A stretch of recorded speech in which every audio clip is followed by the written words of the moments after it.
famille obo eti anagama bo ekachima maman le oti olie ayen ejiwa yen afin wo ye eboliyo we boli manyo oma blebo yakanga ondenga ma osura l'entraesu okunde soin jinu wan fakle Jésus Christ du mainu ma benga betia gwegwe be gwegwe ma benga mo ekeklengo besui ma benyanti pole nagama wo ye poetinyo wo ye eti emae ukalenyo wo eti e ukafwenyo isontie andenga ma wawe samo terminui ma oijo ofakle o kanga on denu o jinu wan fakle Jésus Christ du mainu ma oyiso ma andenga wenya mulike Jésus Christ du mainu ande nyamiende nga yakangai o Esaïe inetre ablenu ni nyo ima nu o seke ye sien kebo betrali mi mvle fwe mu lo mwen sa ngmen nzusa ye mwayo anangama ye o saso ye benga be kwali mi mvle fwe mu be bosro o lema tien bo be yoma miduma ifinfion ye ke kan nyamie ndenga wokun obobo ekura wibo ekura wule ke yo anangama imatanu gwan ke invle fuemu ba invle fuemu ba trabe lo moins invle fuemu benima anjwenu kun bakati kanga okon benga mwe benyani kulale invle fuem besuin be bosro enwike okun ke fa kwenyune kun otiklewa kejo ananga bobo osisoke idumai onye finfin ye ke ya obisa kosankejo ya usalike nzulike ye nwayo anama usasonyo ya nzusa ye nwayo kekle ke be trali anama invle fuemu be lo mwen ke be bobe sroin ke be nyamie iduma finfin anama bisa ke nzusa ya nwayo nga ofdake ebuya ngunde klosran moti klosran za nanga mo bo klosran nyo ya ko boli klosran wa bo klosran ko kaki musu mesi zatan kanga o boli klosran ke klosran o ye o meme o boli klosran ke klosran ye ilie o ko ke kanga nyemende so eva ko nginu eva kula ko va unuke blebo sate yole otolimanu klosran kakili kanga oku ngamwebe trensu benga be nyeni kulalesi moti musu mesi satan oku bosro enwi mvule me kula benu oku nyamie duma lia benye finfin nyamie duma bensaki ya nangama bisake nzusa e mwayo yele ke yo nangama onprima su ke iduma lia be finfin iso ti of da ke enyan su la file ke yo blebo keken toe suin blebo keken ko toe suin enya nangama ya eonuo keke lengwa tosumo ati anangama isra ito tikingi kusuma ke yo ekaki anangama isra mie c'est enan lafima Jésus suin blenga nu oti ble wangpa ble sanko blenga mo oti ke ni so fata ke eso Jésus nu ke lafi Jésus su c'est wana lafima Jésus su andengo we oti delekien andenti oti delekien kenga nyamie bobo boali ke enyati dele yele andengo we oma ke entie nyamie ndengo we nako c'est enan lafia Jésus nako sanke lafi Jésus ye muzuli mindio mwali o kloyale o nga nikengo kloyale so ya ngama sekeyo imantano onwin okun iduma nga benye fifile kusuma osisobie yenya owaye sankun ye ke kangande nga okun of kamia ngulensu okun nkula fa nke anangama oilili kemu danu ye ke kanga Esaïe indetre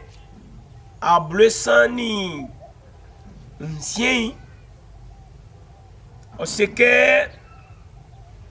Ezekias yoli famille ya fue blue ni nansu sankerib boti asiri famille o fali alew wululi zida klonga be sisili beun be kula benu na wafabe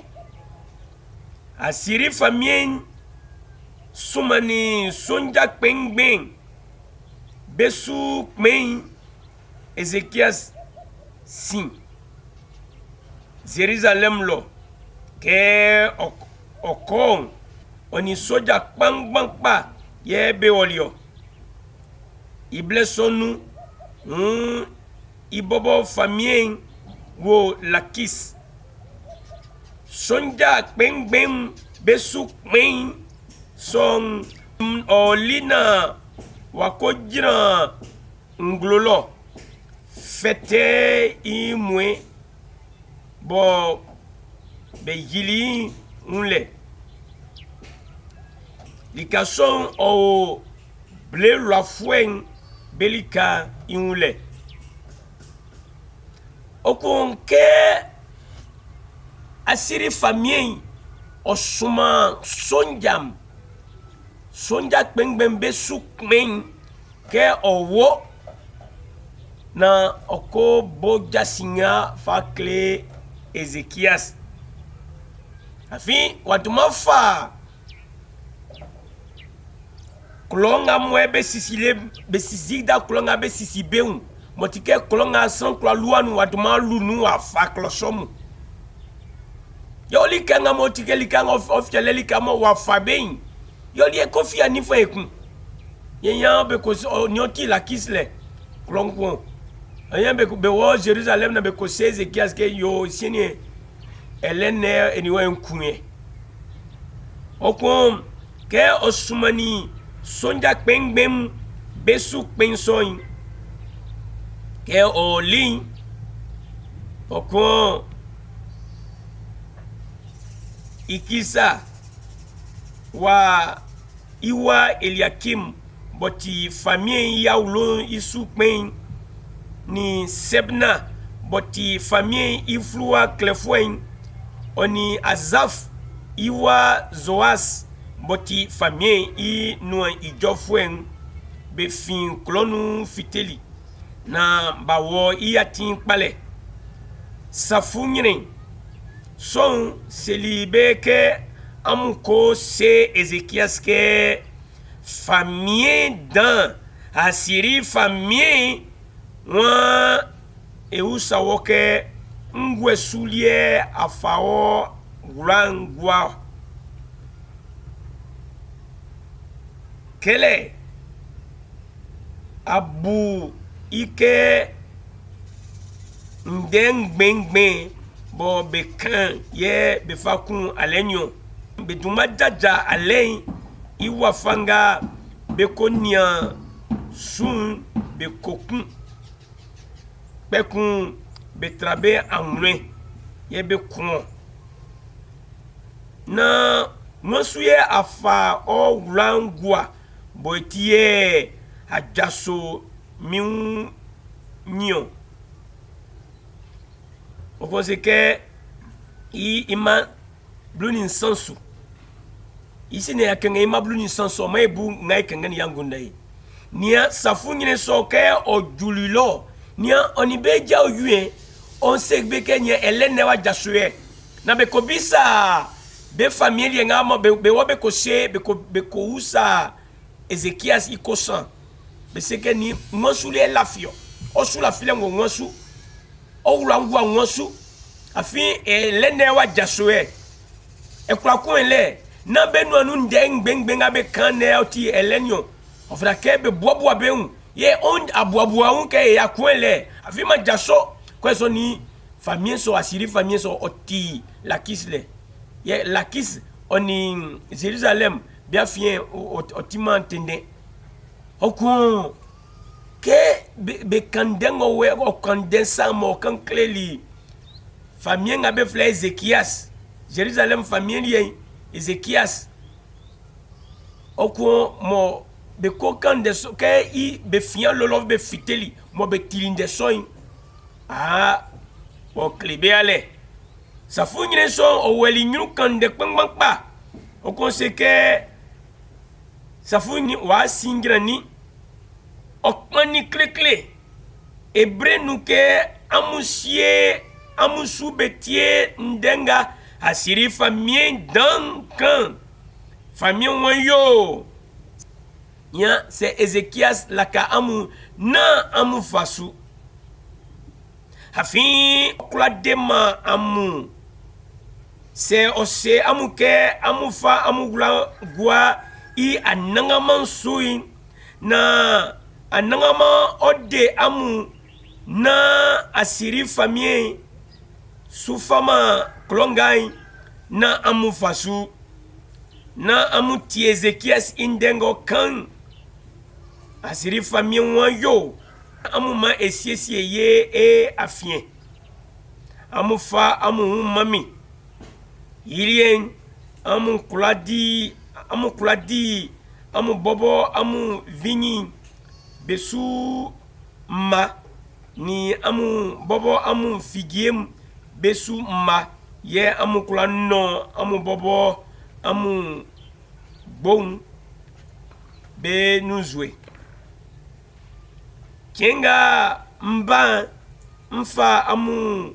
nko mekumbo ti ke amu liensa inu blé ni nzan ni kpang oni vini fie be olokpa ke oka nde ngam kle sa okwenyinu ekunse keyo na Ezekias la kamu seke anangama wade ye oko sekeyo me oniche ye inufwem be amwem be kuladeli be misano o usaso no usaso nyo asiri mengbe asiri famien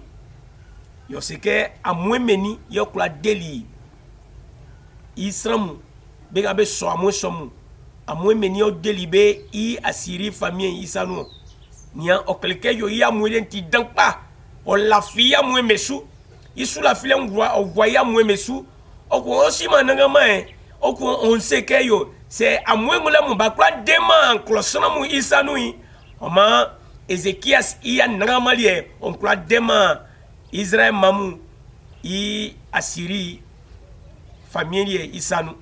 yeleke osima nangama yeke kenge ko ngru oseke oko seke yo amatfwe ni padu arpad fwe ni arpad fwem ya amatfwem ni arpad fwem be amwen be oninde se farvaim fwem be amwen be oninde amwen som be kula deli samari misanu obizake amwen som be kula deli samari misanu amwen som benu oni che ye okula deli ime misanu ya nangama oyo ise ye okula de Jerusalem misanu ye ngawe nanya miedu mafifie waenga obizake yo anangama oyo se na wakula de Jerusalem misano mo konsono klosra mo onguonu klosra yo osiso fa kle nyamion ya anangama bo tisonde ye ke Ezekias o tindenga we ke be kokande so va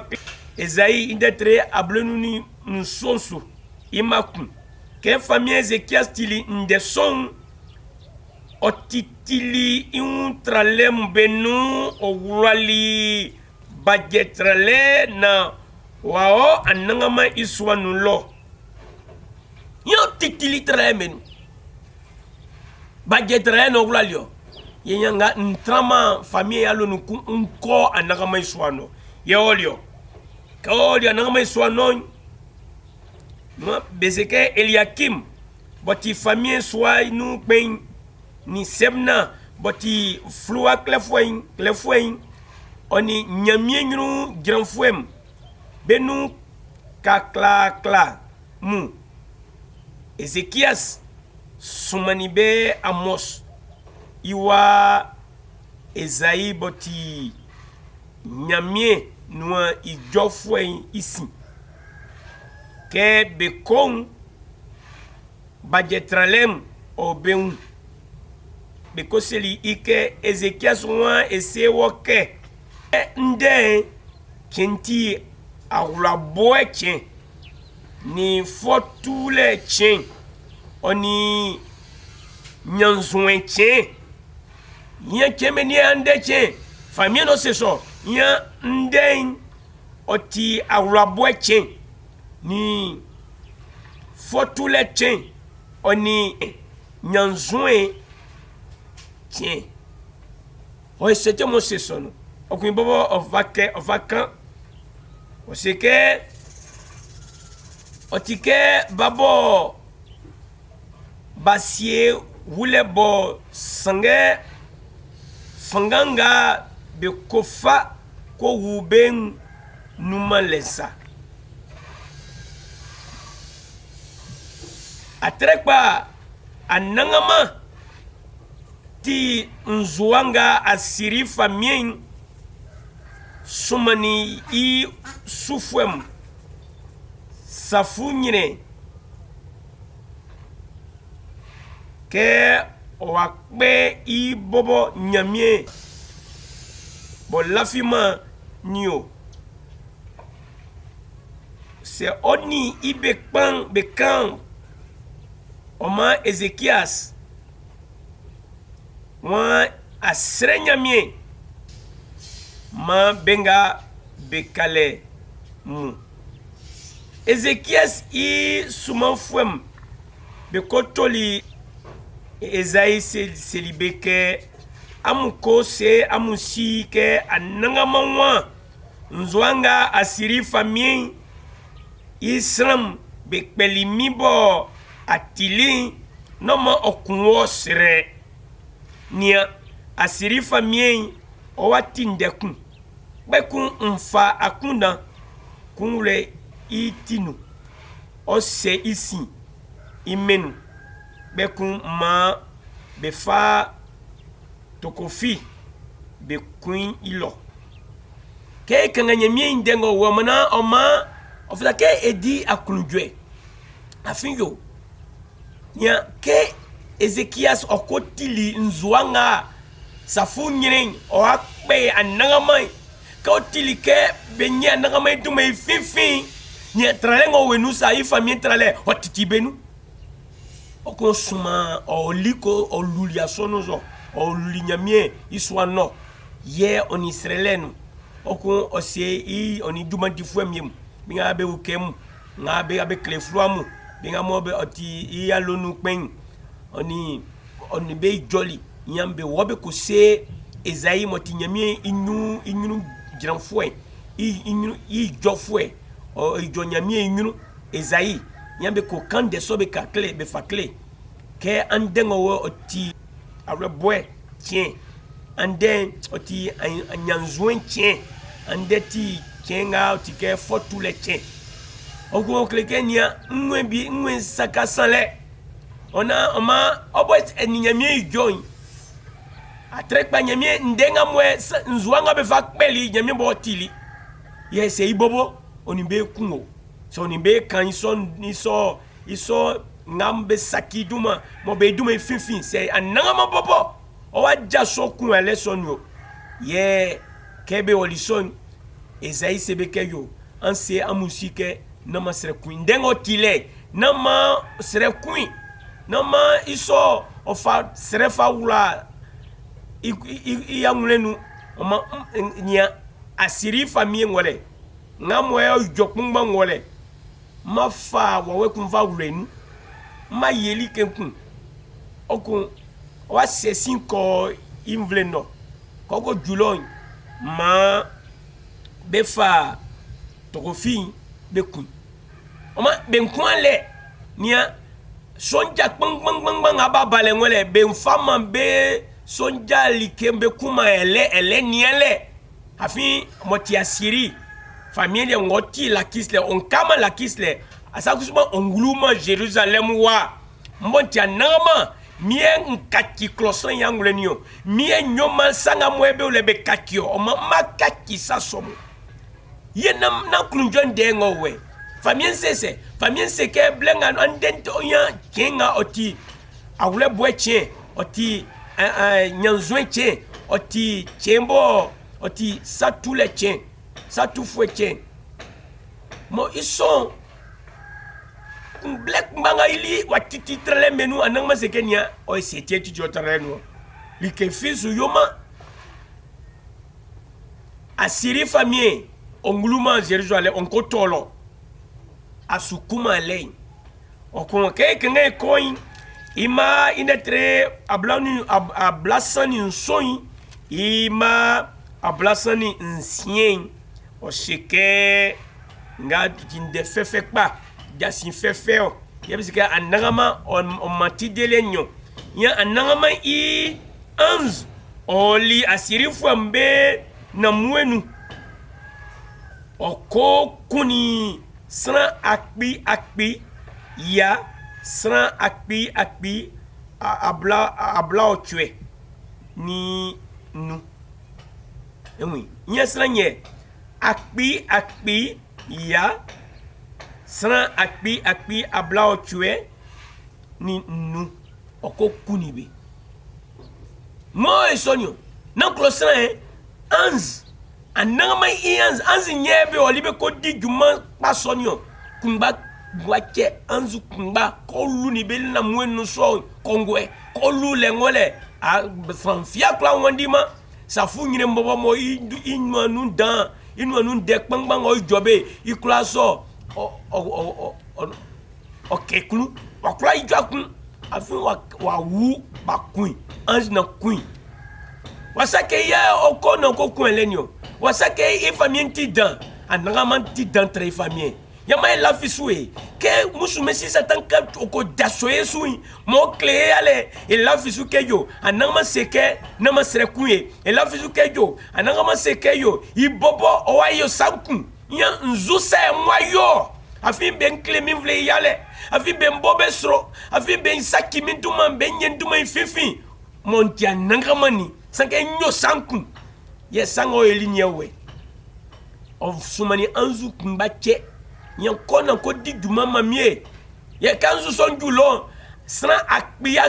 pang abe nyamien denva kele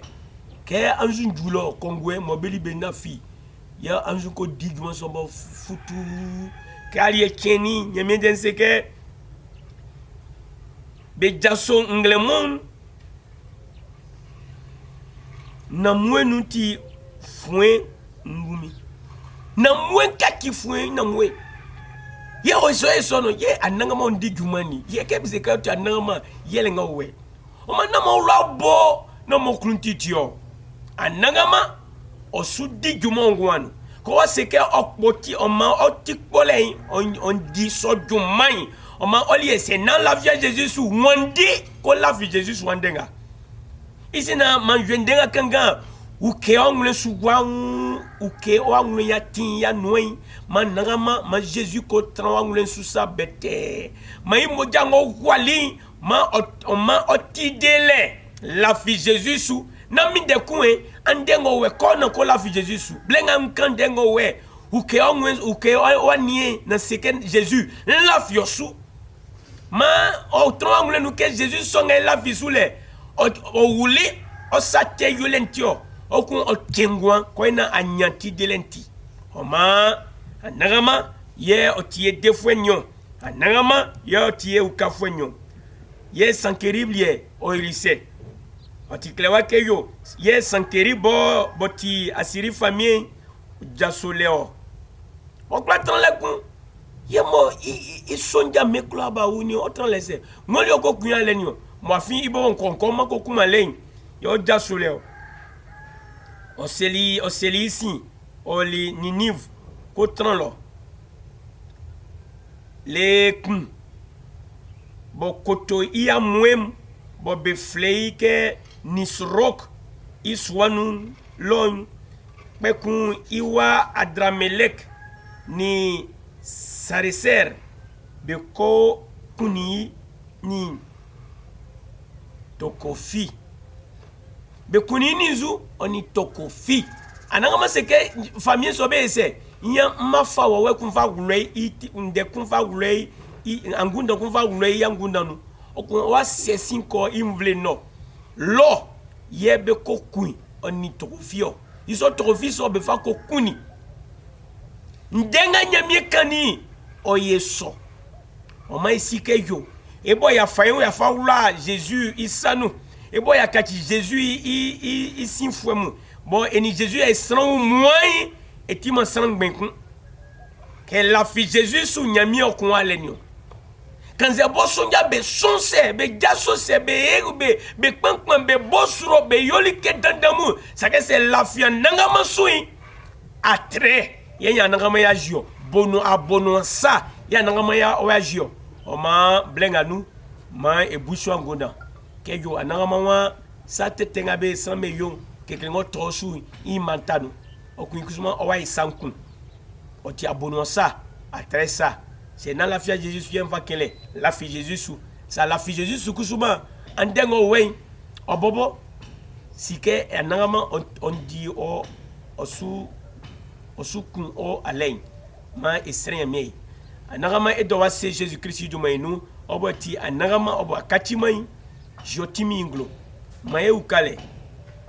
ma ekula kan on dengo wen e o vefa wenyu okubenga batinde soin